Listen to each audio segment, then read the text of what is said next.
Welcome to Post-Race Conversations. I'm Caleb Barnes alongside Mark Kristl here after the Ally 400 that we honestly didn't think was ever going to end. But Joey Logano wound up in victory lane after getting it full of fuel. How big of a win is this for Logano? It's huge, right? I mean, he's a two-time champion who was firmly on the playoff bubble.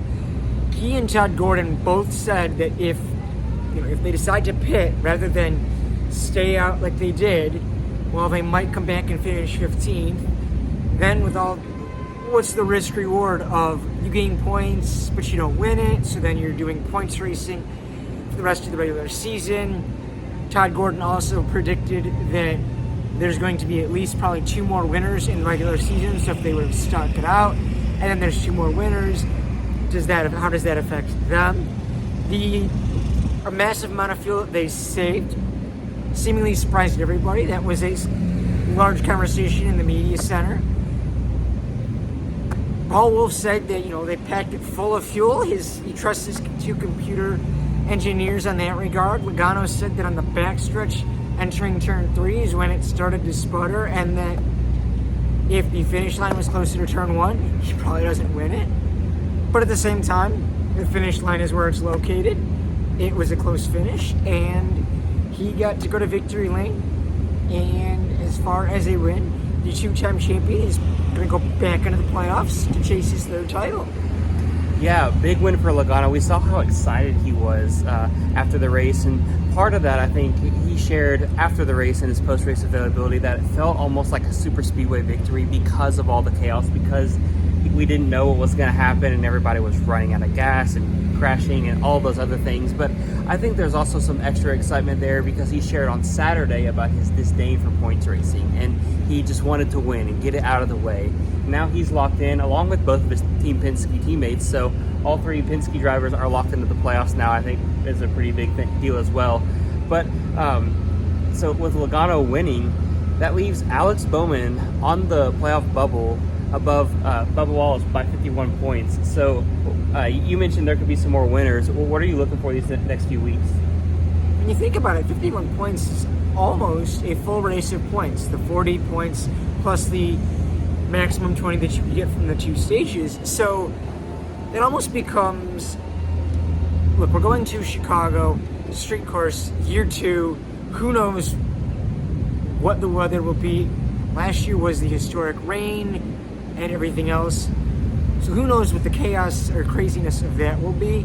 At the same token, if there are 2 more winners, if you are below the playoff cut line right now, if you consider Chicago to be an unknown where you can't bank on necessarily winning it, or you are banking on winning it, then it feels like it's a must-win situation for everybody below the playoff cut line.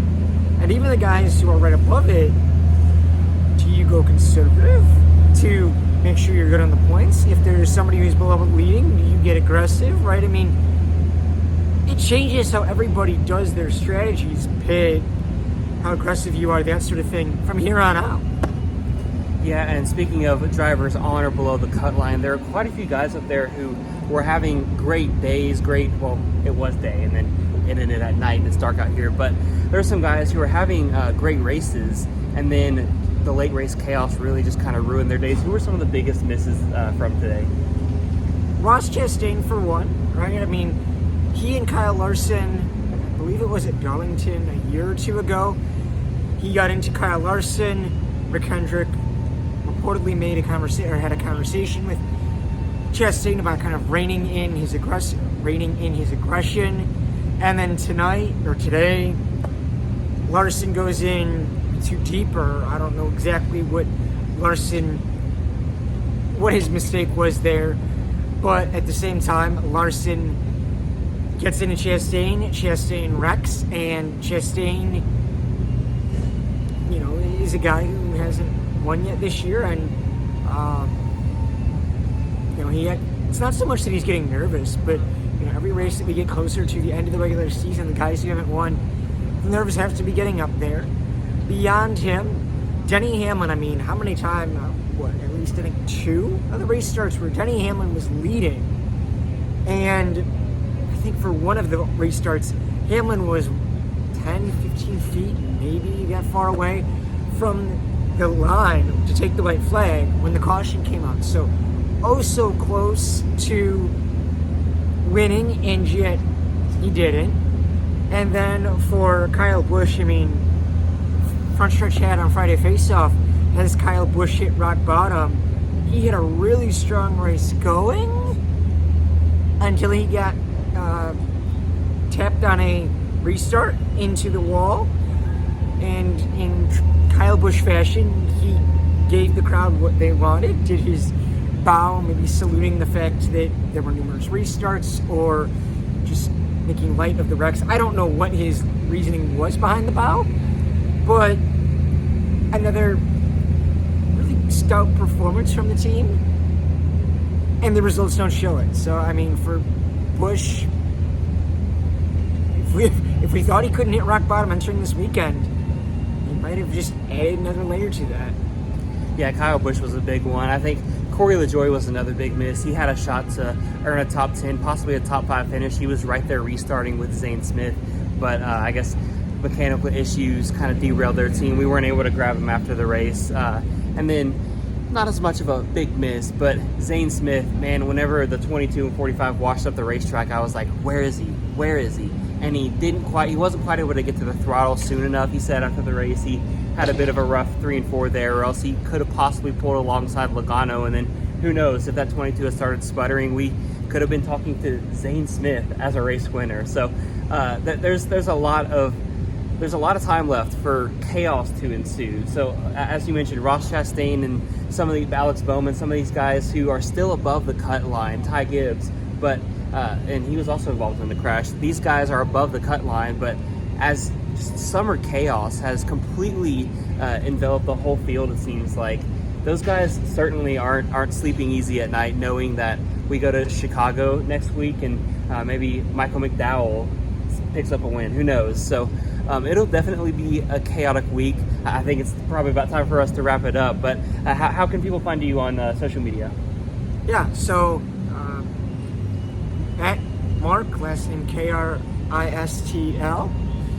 on Twitter, and we'll have a sidebar tonight about the guys who had good races, but alas, the results didn't show for it. And I'm at Caleb Barnes _. I'll be writing a sidebar as well about the Harrison Burton, Carson Hocevar incident, as well as Thinking Out Loud this week, talking about probably all the overtime chaos. And we're also twinning today for the first time this weekend with our custom patch hats gear. So big thank you to them for providing us with some awesome Frontstretch hats. But tune into Frontstretch, the YouTube channel. Follow us on social media. Next week from the track, the Chicago Street Course, we return there. It's supposed to be better weather, and hopefully it'll be another great race. See you then. This is Custom Patch Hats. But what makes us custom? Well, that actually begins with you. We're just bringing your unique vision to life. No knockoffs, no lookalikes. Your design is one of a kind. We know hats, we know design, and we know quality. The proof? It's in our production. Hand-stitched with precision and care, with brands you know and trust. A one-of-a-kind patch deserves a one-of-a-kind treatment, all the way to your doorstep. It's how we keep it custom. Hi, I'm Christopher DeHardy with Frontstretch.com. If you enjoyed what you just saw, hit the like button and subscribe for some more great racing content.